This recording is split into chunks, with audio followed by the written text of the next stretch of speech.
بسم اللہ الرحمن الرحیم۔ اللہ کے نام سے شروع جو بڑا مہربان اور نہایت رحم کرنے والا ہے۔ آج ہماری کہانی کا عنوان ہے ایک چور اور بادشاہ کی بیٹی۔ کسی زمانے میں ایک چور تھا، وہ ایک بادشاہ کے محل میں چوری کرنے کے ارادے سے گیا۔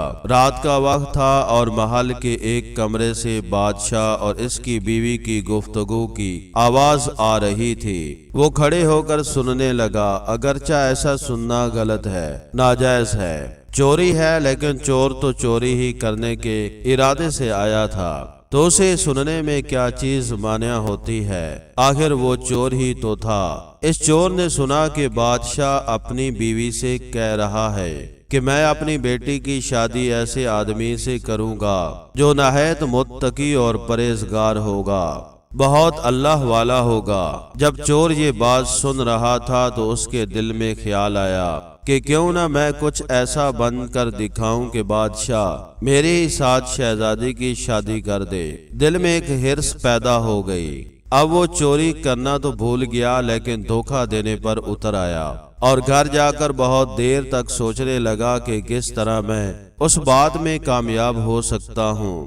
پھر ایک تدبیر اس کی سمجھ میں آئی کہ بادشاہ کے محل کے قریب ایک مسجد ہے، اس میں جا کر بزرگانہ لباس پہن کر اور ان کی وضع قطع اختیار کر کے وہاں دن رات عبادت میں مشغول ہو کر بیٹھ جاؤں تو شاید یہ بات بادشاہ تک ضرور پہنچے گی کہ کوئی آدمی یہاں ایسا متقی اور پرہیزگار ہے جو دن رات اللہ کی عبادت میں مصروف ہے، تو ہو سکتا ہے کہ بادشاہ کی نگاہ میرے اوپر پڑ جائے اور میں شہزادی سے شادی کے لیے چن لیا جاؤں۔ یہ اس چور کا ایک نہایت حقیر اور ذلیل دنیاوی مقصد تھا جس کے لیے اس نے یہ ارادہ کیا۔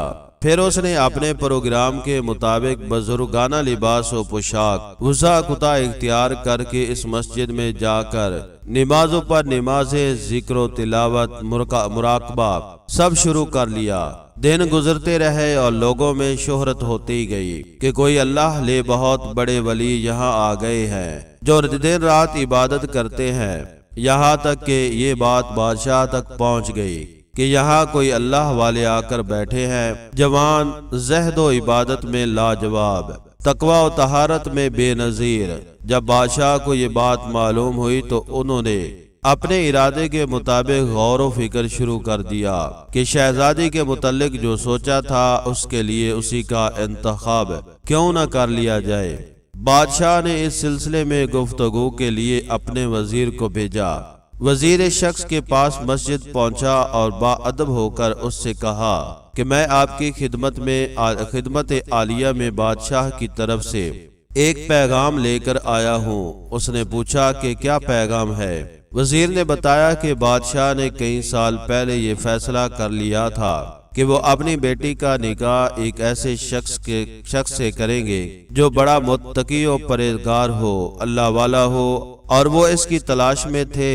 ان جو نظر گئی تو ان نظر انتخاب آپ پر آ کر رک گئی ہے، لہذا بادشاہ نے مجھے بھیجا ہے کہ اس سلسلے میں آپ سے گفتگو کرو۔ یہ شخص جو دراصل اسی تمنا و آرزو میں یہاں آ کر بیٹھا تھا، بہت دیر تک وزیر کی گفتگو سنتا رہا۔ اس کے بعد اس کی آنکھوں سے آنسو جاری ہو گئے۔ وزیر نے پوچھا کہ کیا بات ہے؟ تو کہنے لگا کہ آج جو پیغام لے کر آپ آئے ہیں یہ پیغام مجھے منظور نہیں ہے۔ وزیر نے کہا کہ کیوں منظور نہیں؟ اس شخص نے کہا کہ دیکھیے، میں صاف بات آپ کو بتاتا ہوں کہ میں اصل میں ایک چور تھا۔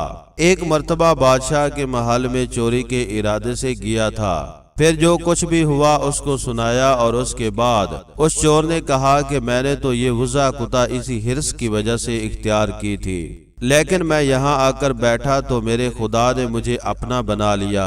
اب بس اس کے بعد مجھے کسی اور کی ضرورت نہیں، میرے لیے میرا خدا کافی ہے۔ بے شک جب عبادت ہو جائے، نماز ہو جائے، ذکر ہو جائے، اور ہماری دیگر عبادتیں واقعہ ہی عبادتیں ہو جائے، تو بے شک یہ نمازیں اور عبادتیں انسان کو برائیوں سے روکتی ہیں۔ Thanks for watching video.